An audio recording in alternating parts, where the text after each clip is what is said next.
Hello world, hello world.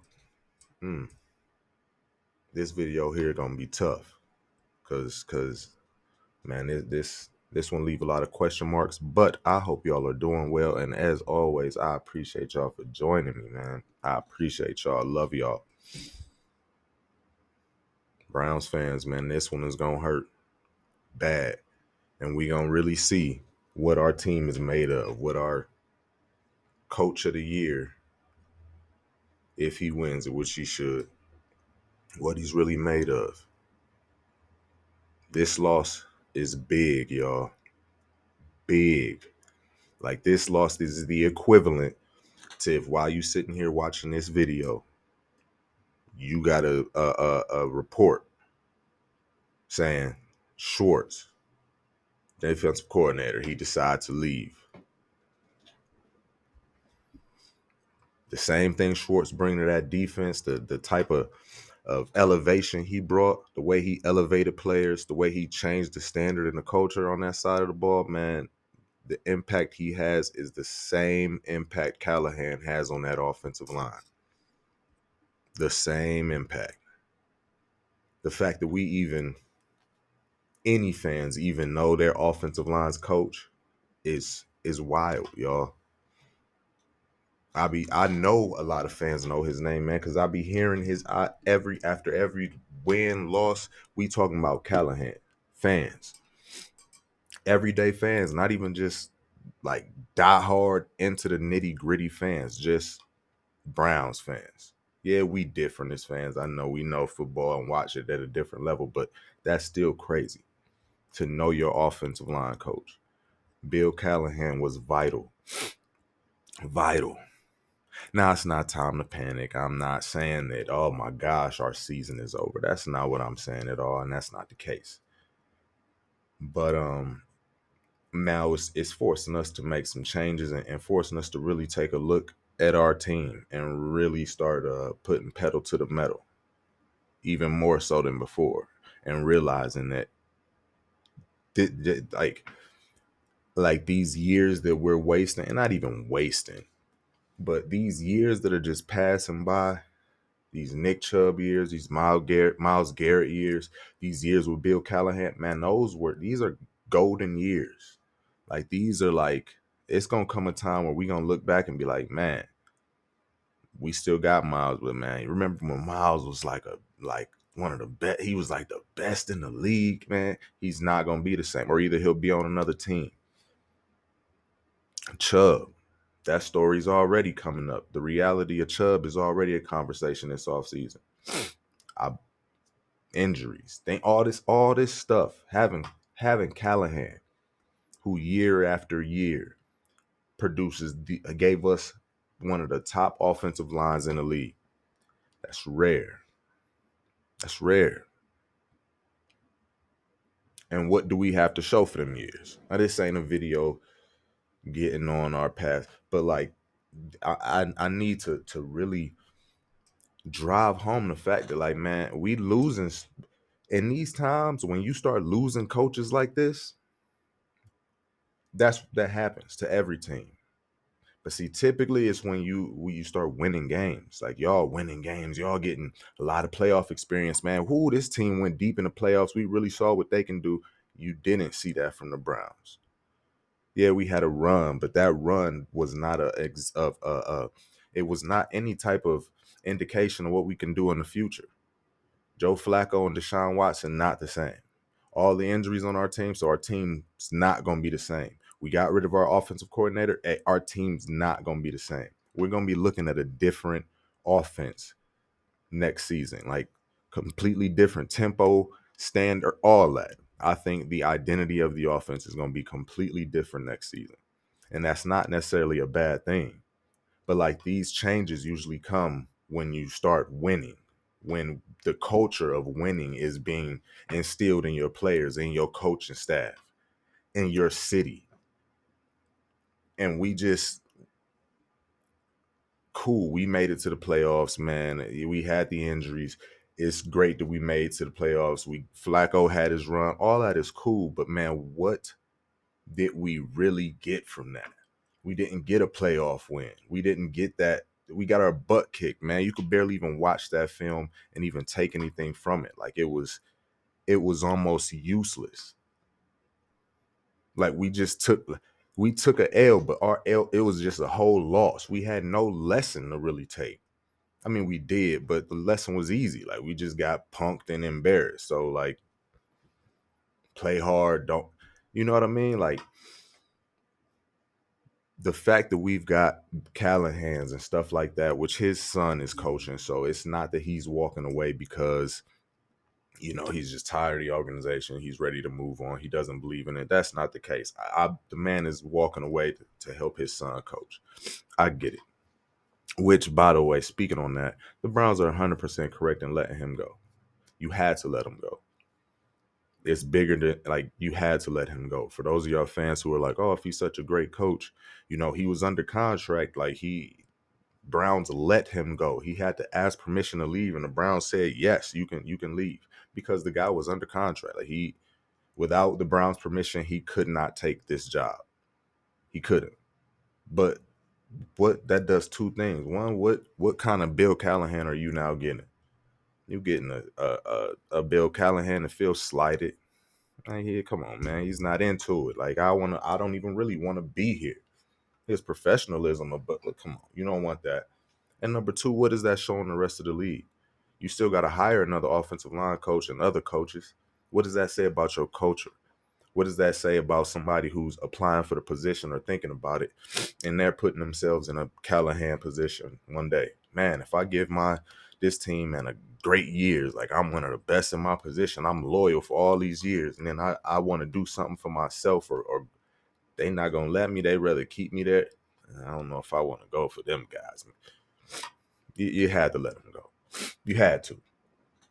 But man, speaking on when we lose these guys, it's supposed to be because we're getting AFC Championship game wins. We're getting Super Bowl trip wins. We getting all these deep play.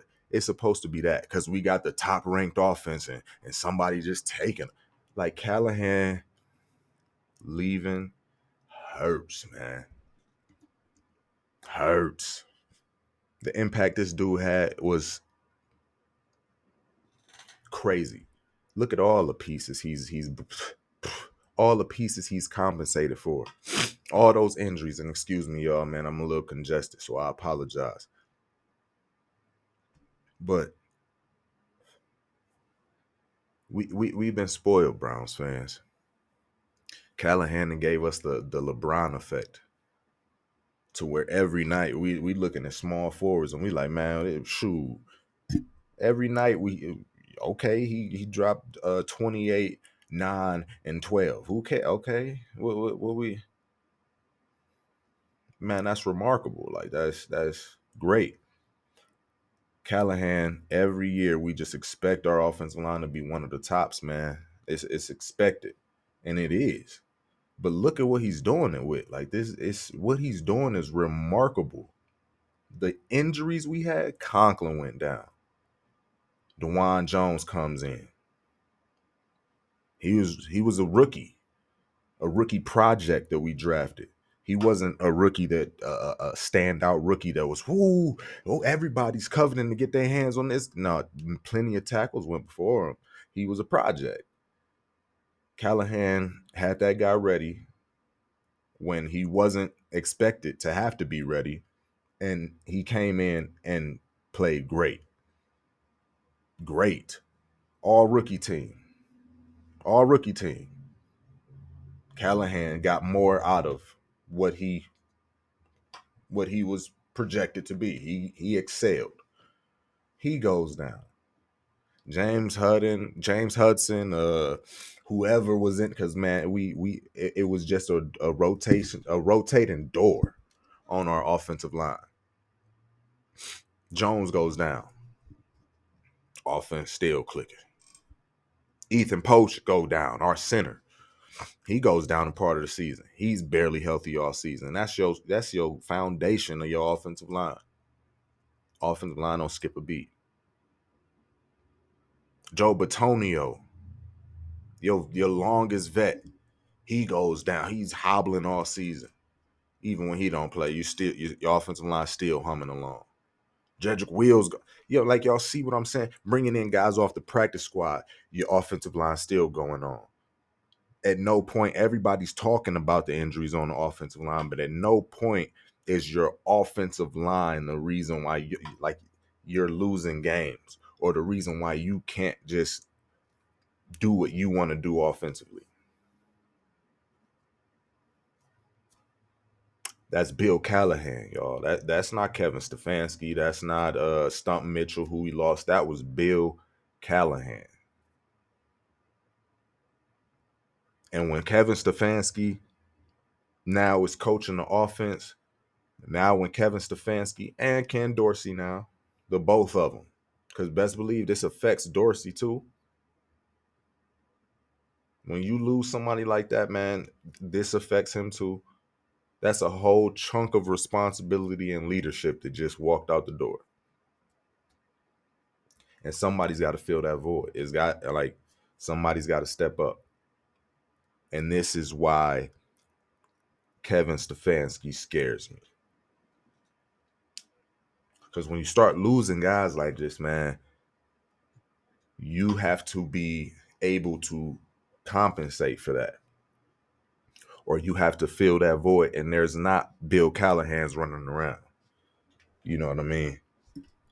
Every year, like when we signed, for those of y'all who don't know, man, when we signed Bill Callahan in 2020, he came here with Stefanski. When we signed him, man, I remember national media talking about him, offensive line coach, and positively. And at that time, it was rare to be, like Brown, we were still, well, we always gonna be a team that other people in the media and everybody, they like to dog us. But when we signed Callahan, it was like, whoo, they got Callahan. That's a huge hire, man. He's been known everywhere he goes, man. His offensive line is brilliant. Everywhere he goes, man, he brings change, and it's a top unit. You win in the trenches. I remember that. That was big news. Be an offensive line coach. When Kevin Stefanski and Dorsey bringing up our offense and they in there and they doing the offense and they thinking about it and scheming, they now have to think about, man, what's going on in our offensive line room, man. Let me go down there, check on, make sure this. And I don't even know who they about to bring in or who they're replacing Callahan with or who our offensive line coach is about to be now. But it's not Bill Callahan is the point. Like we're not about to get another Bill Callahan. The clock's ticking, y'all. The clock is ticking.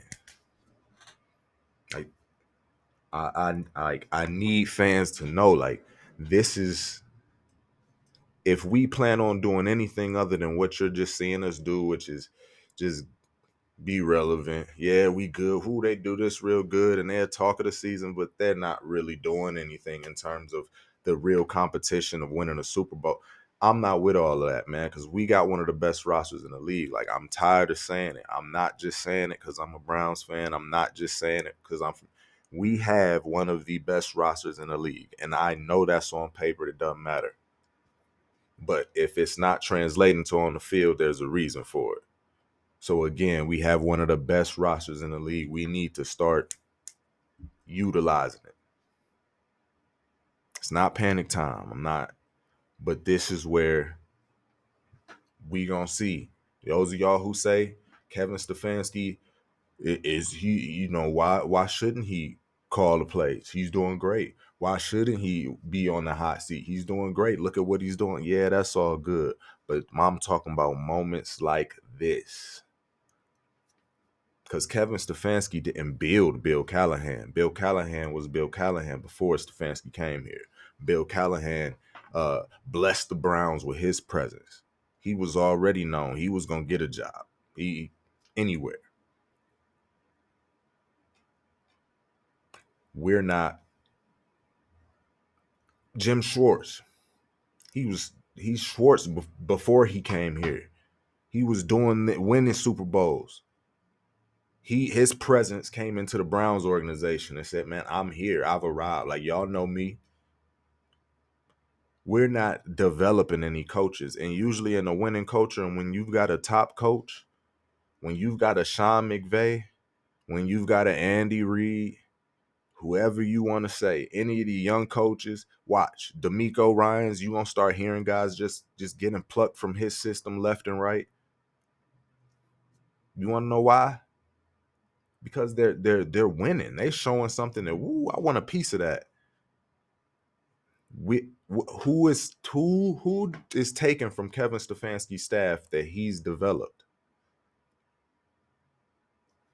Like, who is on Kevin Stefanski's staff that you didn't know, and then when they got here, you just like, man, that guy, whew, he really under Kevin Stefanski, man, he done made a name for himself. See, it's cool when you start losing coaches when you've got the main tree. You just keep bringing off branches. It's easy. I can just branch out. All right, cool. This branch fell off. I'll just grow another limb because the source is still here. The Andy Reid is still here. The Bill Belichick is still here. The roots system is there. I just got to replace here and there, develop something here. And it's like, man, it's deep, dude. That's why I don't like Stefanski. It's deep. It is deep. What are you developing, Stefanski? And we just losing branches. And what's our source? Where are we replacing these branches from? Unless we're once again getting somebody that's gonna come in and y'all know who I'm coming to y'all because y'all done just paid me. What are we developing? Because them guys like that who are just top of the food chain and on the market, they're not there. And when you're a winning team, man, you're winning games. You ain't got time to be interviewing coaches. These teams that then lost and already got coaching vacancies, already looking at vacancies, been looking at vacancies all season, man, they plucking these guys off the market. You in winning mode. You late to the party. It might be slim pickings for you when you're looking for a coach. You got to develop, and we don't have that source. We don't have that develop. That's my problem with Stefanski. What are you developing, man? Where's the Kevin Stefanski coaching tree?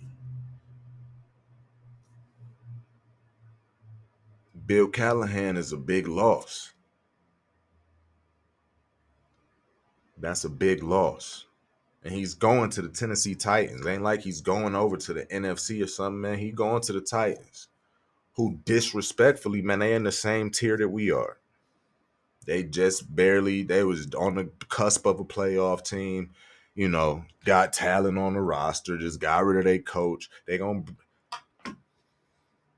We got to the playoffs, got bounced first round. Like, we ain't that far off, and he gonna go over there and he's gonna make changes. Now, his son might bomb as a head coach, but I bet you that offensive line will be improved. I bet you that.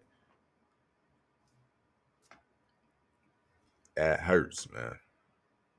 Not my feelings, y'all. I ain't sad or nothing. Like, I'm good, but I'm in terms of the Browns, man. That hurts. That hurts our team, and it's gonna be impacted. Like, we are going to see the impact of that. I'm not saying our offensive line is going to stink. We've still got Joe Batonio, Wyatt Teller. Like, these guys know how to play. They're not going to just forget how to play football because Bill Callahan left. But the problem is, man, y'all see what happens, man. You need depth. It's not just Wyatt Teller and Batonio. It's also development. When Wyatt Teller got here, guess who helped him develop in the Wyatt Teller? Because Wyatt Teller wasn't again, when I'm talking, this is what I'm talking about with Stefanski. When we got Wyatt Teller, no one knew who he was. He was a guy that played for Buffalo's offensive line and kept getting cut. So we gave him a chance. I think it was Dorsey who traded for him. I think that was John Dorsey. I believe. I could be wrong. But either way, traded for the guy. Bill Callahan developed him. One of the best guards in the league now. Ethan Poaches. He was like he was just a guy that I believe we brought in that was a coveted, a guy that was versatile, but he wasn't like oh, this is a starting center. One of the best centers, got paid as one of the top centers in the league. Been rated as such. Jedrick Wills, who everybody complain about, man, he has high highs and low lows. That's his problem. He looks cool for 70% of the game, and then 30% of the game, it looks like, who is this guy? Like, who are you? Why are you even playing this position? But I'm afraid Jedrick Wills gonna digress. He's somebody I am a little worried about. Dwan Jones, our rookie. We lost our starting right tackle, our veteran. Immediately had to be replaced with a guy who I'm sure as a rookie, even he fell in the draft because he wasn't supposed to be ready. Not ready to play tackle. Might not even be committed to football. He don't want to play football. He want to play basketball. He's not. He's got this wrong with his footwork. He's just a big guy. He's bad. He's just athletic. Bill Callahan made him into one of the best looking right tackles in the league, regardless of that rookie tag. Developing guys that aren't already at that level when you get them. Development. It's up to. I'm not saying it's gonna be downhill and all bad from here, but it's gonna be on Stefanski. This is just more pressure on Stefanski. We really gonna see what type of coach he is this season. We really about to see it. Whether he gives up the play calling or not now, because I told y'all in my last video about when we hired Ken Dorsey. This is before the Callahan news broke, and I said, man, I love the hire unless we lose Callahan. We lost Callahan.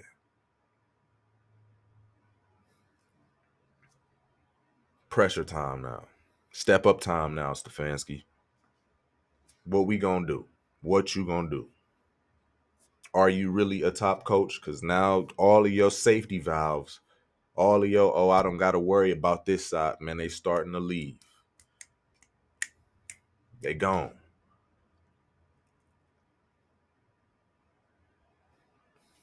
Most head coaches don't just not have to worry about positions. They have to worry about every position and develop at every position, not just ignore a whole side. This ain't the Kevin Stefanski bashing episode, man. Bill Callahan leaving hurts. It hurts. Had to let him go. But that one hurts. And I think it's gonna show up in the run game and the pass game. Will still be a good offensive line because we've got good players, but it's that depth. If we start having injuries, when we start bringing in guys who off the street, will they be learning this quickly? That one hurts. But I appreciate y'all for joining me. Appreciate y'all, man, as always. And I be meaning that sincerely when I say it. I really do. I truly appreciate y'all for being here. Because as I say, man, y'all could be watching anything, listening to anything. I appreciate y'all for being here on the mic. I love y'all. And as always, peace.